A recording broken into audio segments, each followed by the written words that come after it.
Bueno, pues quiero presentarles a mis invitados de esta noche. Está Esteban Gervasi, analista político. Muchísimas gracias, Esteban, por acompañarnos esta noche. Buenas noches, un fuerte abrazo de la distancia.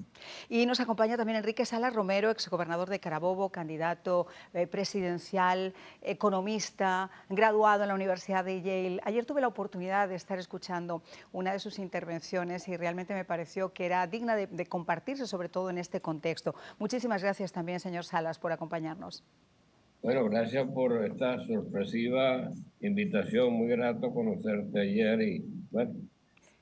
Bueno, yo quisiera comenzar precisamente con usted, porque ayer estábamos hablando de este tema con un grupo también de personas que son muy conocedoras de diferentes temas, intelectuales de aquí de Miami, y me llamaba muchísimo la atención el contexto que ponía. A nadie le sorprende la ayuda que tiene Cuba por parte de Venezuela, algo que se extiende más allá del propio Maduro, a la época de Chávez. Pero ¿cómo lo ve en este contexto particular, donde además Estados Unidos ha bajado la guardia y está haciendo concesiones y negociaciones debajo de la mesa que envían mensajes, si no malos, pésimos, al menos contradictorios? Bueno, yo sospecho que en este momento, en la reunión que se está realizando en el Hotel Ávila, en la cresta de la montaña que le sirve de telón de fondo a la ciudad de Caracas, hay una reunión secreta en la cual está participando Raúl Castro, Ramiro Valdés y otros altos jerarcas cubanos, porque la situación se les ha complicado. Déjame darte un poquito digamos, de información general. El apoyo, cuando se produce el boom petrolero de los años 70, se establece una ayuda que no incluía a Cuba, pero para ayudar a las islas del Caribe y a los países de Centroamérica de sobrellevar pues la cuadruplicación de los precios del petróleo que se produce como consecuencia del embargo petrolero. Luego viene otra subida cuando cae el Shah de Irán, y es entonces cuando se crea el Acuerdo de San José, que confirma esta ayuda, pero no es hasta que llega Hugo Chávez en el año 2000 que Venezuela comienza a suministrarle petróleo a Cuba al ritmo de 110.000 barriles diarios. Esto era muy poca cosa, porque Venezuela para la época producía más de 3 millones, bastante más de 3 millones de barriles diarios. Hoy en día produce solo 650.000, o sea, un Wow. 20% de aquello, y ha ido reduciéndose el volumen de crudos y de gasolina que le está enviando Venezuela a Cuba, al punto de que en los últimos meses, quizás por eso ha habido el apoyo de Irán. Ese suministro ha bajado a 35 a 50 millones de barriles, porque gran parte o parte de lo que llega a Cuba luego es comercializado por Cuba para obtener recursos para otros fines. Exacto. En cualquier caso, la situación en este momento es grave. No se sabe, la crisis social venezolana se ha agudizado tanto que incluso a funcionarios de las Fuerzas Armadas se les pide trabajo solo 2 días a la semana, y se les recomienda que busquen emprendimientos o busquen la forma de hacer dinero por fuera. Eso, por supuesto, es la antesala de una crisis de mayor envergadura. Y a eso atribuyo, o algunos atribuimos, esta reunión de emergencia que por primera vez, después de que se dejó la presidencia de Cuba, está allí Raúl Castro y los personajes que te dije anteriormente. Y es llamativo, ¿no? Porque en el recibimiento, y lo comentábamos ayer, faltaba la gran figura, faltaba Maduro. Es extraño que Raúl finalmente, Esteban, salga de Cuba y vaya a Venezuela y que no sea recibido por Maduro, eso llamó poderosamente la atención, ¿no? Bueno, Raúl Castro fue aquella farsa de la muerte, celebrar la muerte, entre comillas, celebrar la muerte de Hugo Chávez el 5 de marzo, cosa que todos sabemos que Chávez murió en el 31 de diciembre del 2012.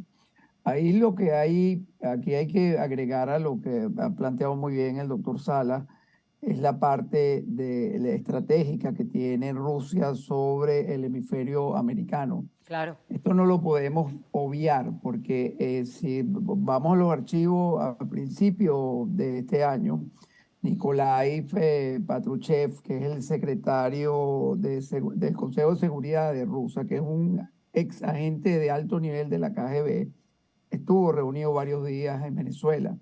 Y eso lleva a que Raúl Castro, obliga a los rusos a que Raúl Castro visite y reactive el acuerdo, como bien lo explicó el doctor Sala, ese acuerdo que creó Chávez, que era Petrocaribe, era alimentar con la chequera petrolera bolivariana, entre comillas también, a todos comprar.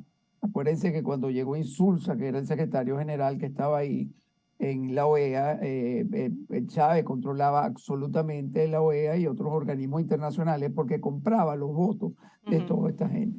Cuba, por supuesto, un aliado que lo que mejor suministra Cuba a Venezuela es la inteligencia. Entonces los rusos no pueden permitir, con el caso de Ucrania, porque Rusia tiene una grave crisis energética, porque todo su gas natural que suministraba a Europa está cortado, no tiene ingresos, está buscando otro aliviadero en el norte de África y sobre China. Pero China, construir un gasoducto, un oleoducto con China llevará años. Entonces, Rusia necesita mantener esta cabeza de playa, no solo con Cuba, sino con Venezuela, con Nicaragua, ahora con Brasil y su nuevo aliado con Irán. Por eso que hemos visto todo este movimiento estratégico de los barcos iraníes que Estados Unidos ha permitido que entren en el hemisferio. Yo voy a hacer un comentario muy duro. Creo que la administración Biden tiene los pantalones abajo. Hay un irrespeto absoluto sobre el liderazgo de la región y del mundo por parte de Estados Unidos. El doctor Sala es un gran conocedor de esto porque además fue candidato presidencial por el cual yo voté cuando en la elección de Hugo Chávez. Había dos opciones, como él bien la dijo. Los venezolanos lamentablemente escogieron la peor. Y el doctor Sala es un hombre extremadamente preparado y muy bien informado, y esto que nos acaba en primicia de esta reunión en el Hotel Ávila es muy importante, porque ahí se está hablando no el caso de la crisis energética de Cuba, eso es lo que ellos quieren disfrazar, aunque la haya, a ellos no les importa, que el pueblo pase hambre, que el pueblo esté en miseria. Ellos lo que les interesa es cuidarle la cabeza de playa a Rusia en Occidente.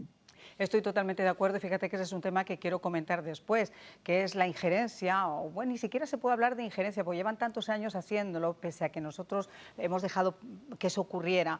Yo siempre digo que es el patio trasero, aunque realmente no debemos llamarlo el patio trasero, pero hemos permitido que China, que Rusia, que Irán, hemos permitido que el propio Venezuela le entregue parte de su territorio a Irán, como si fuera simplemente un ejercicio normal, con la importancia que esto puede llegar a tener.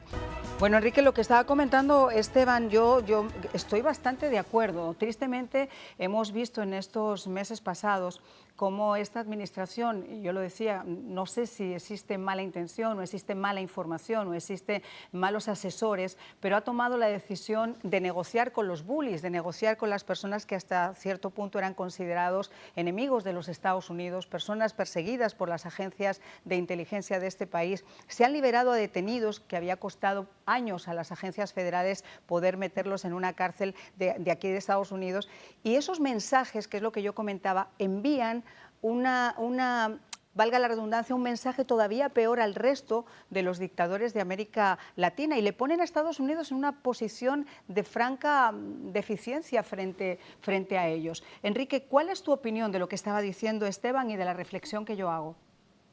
Mi opinión es que en este momento se está negociando el futuro de Maduro. Tengo suficientes elementos de juicio para pensar que así como Cuba se deshizo de Hugo Chávez cuando se le convirtió en un problema, puede estarse fabricando una fórmula de supuesta transición para que cambiando las cosas sigan siendo las mismas cosas y que eso es parte de una negociación secreta que se estaría llevando a cabo entre Cuba y Estados Unidos.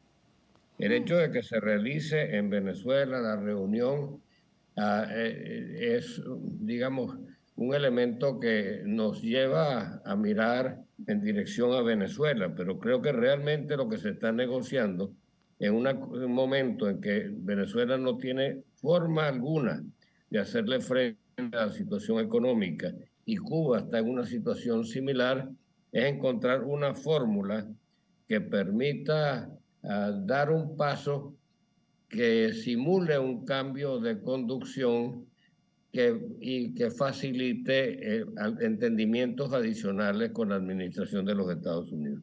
Pero eso, a ver, se ha hablado mucho de sacar a Cuba de los países favorecedores o amigos del terrorismo, lo que le permitiría obviamente poder negociar de otra manera, fuera ya de esa lista. Obviamente podría invertir, podría entrar dinero, podría sacar dinero, o sea, sería un balón de oxígeno para su decaída economía. Y yo me imagino que gran parte de las cosas que se han estado negociando por encima del tema de los migrantes, que es lo primero que aparecía en titulares, vaya también por ese lado. En el caso de Venezuela, además, hay una lucha interna dentro del propio gobierno chavista.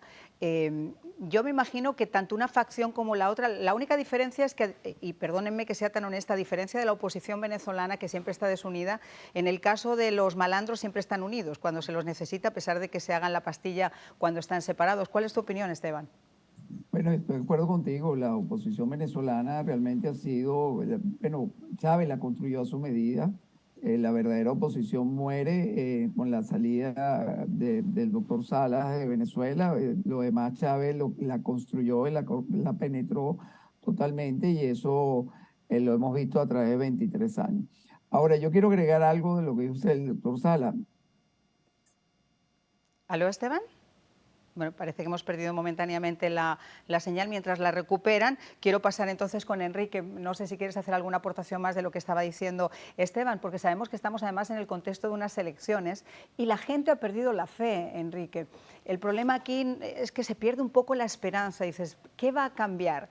Con un personaje que puede manejar las cosas a su antojo y con una oposición tan absolutamente dividida, la gente no tiene fe.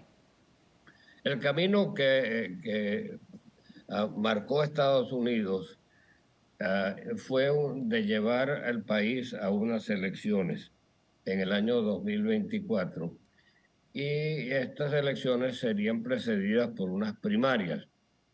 El resultado de esas primarias no le conviene al régimen de Maduro, que se siente desasistido, cualquiera que gane, mucho más si es María Corina Machado o la persona que representa los intereses del chavismo no cubano o no cubanizado, el chavismo original. De manera que ni las primarias ni las elecciones de 2024 le convienen a Cuba, porque perdería en cualquiera de las circunstancias. De manera que la salida de Maduro me parece que es un elemento estratégico que pudiera estarse negociando y que con toda seguridad está siendo negociado. Digo todo esto porque yo escribí un libro que fue publicado en el 2019 para que el mundo supiera que el problema venezolano era un problema geopolítico mundial. En aquel momento, alentado por personas que señalaban que era un problema parroquial, un problema local, todavía no se advertía. De hecho, yo me reuní en el 2005 con el propio Joe Biden, cuando era presidente de la Comisión Exterior, para alertarlo sobre los planes de Irán, sobre los cuales Estados Unidos no estaba ni siquiera al tanto ni poniéndole atención, al punto de que ahora eso ha avanzado a un extremo que finalmente están comenzando a advertirlo, pero sin embargo sigue habiendo una actitud tendiente a negociar con Ajá. un régimen que, tutelado por Cuba, nunca, en el caso de Cuba, ha conducido a ninguna solución que no, a ningún destino que no sea el de ganar tiempo para que las cosas sigan siendo las mismas cosas. Indiscutiblemente lo que ha dicho el doctor Enrique Salas Romero es importante, esa reunión secreta que se está llevando a cabo en estos momentos. Yo estoy segura que algún link va a haber por ahí y nos vamos a llegar a entender exactamente qué es lo que pasó. Vamos con nuestras reflexiones y quisiera comenzar con Esteban, que la habíamos perdido momentáneamente. Bueno, mi reflexión es que no podemos perder de vista a los grandes enemigos actuales de Occidente, que son China, que creo que en orden de importancia es el primero, el segundo es Rusia, Irán, Norcorea, y todo esto unido a la retoma, a la segunda oleada del narcochavismo, como lo llamo yo, en América Latina. La victoria de Lula, la victoria de este muchacho en Chile, la victoria de Petro en Colombia, México, Nicaragua, van por Panamá y Venezuela, por supuesto. Entonces, mi reflexión es muy sencilla. Esto es un tema geopolítico, como lo plantea el doctor Sala, y creo que el petróleo sigue siendo una herramienta de presión y negociación, pero no es realmente lo más importante. Enrique, ¿cuál es su reflexión? Bueno, decir, la reflexión mía ya la hice, lo que creo que está ocurriendo. Lo que ocurrió fue que Cuba, que fue aliado y proxy de la Unión Soviética, hoy ha utilizado no solamente la narcoguerrilla como proxy para ocupar el territorio nacional y explotar las riquezas venezolanas, y también el Hezbollah, por otras razones, sino que también ha utilizado todos los conocimientos en materia de inteligencia, su servicio diplomático que tiene alcance mundial, para servirle de escudo protector a Nicolás Maduro, quien sustituyó expresamente a Hugo Chávez. Debo decir algo que no se ha ventilado suficientemente. Hugo Chávez fue liquidado, fue sacado del juego. La muerte de Chávez no fue una muerte natural. ¿No? Eso nos va a dar para un programa aparte, porque eso no puede quedar simplemente en esa afirmación. Pero es que hay un capítulo completo de mi libro que se dedica a eso, con evidencias. Pero lo que ocurre es que Chávez, independientemente de todos sus errores, seguía siendo venezolano y él quería ser heredero desde Venezuela. Me tengo que marchar. Me encantaría poder continuar conversando con ustedes, pero el tiempo en televisión es así de cortito, eso da para otro programa. Muchísimas gracias a los dos por habernos acompañado, gracias a ustedes como siempre por estar en casa, y queda para hacer ese programa con el doctor Enrique Salas Romero y esa afirmación que ha hecho. Muy buenas noches.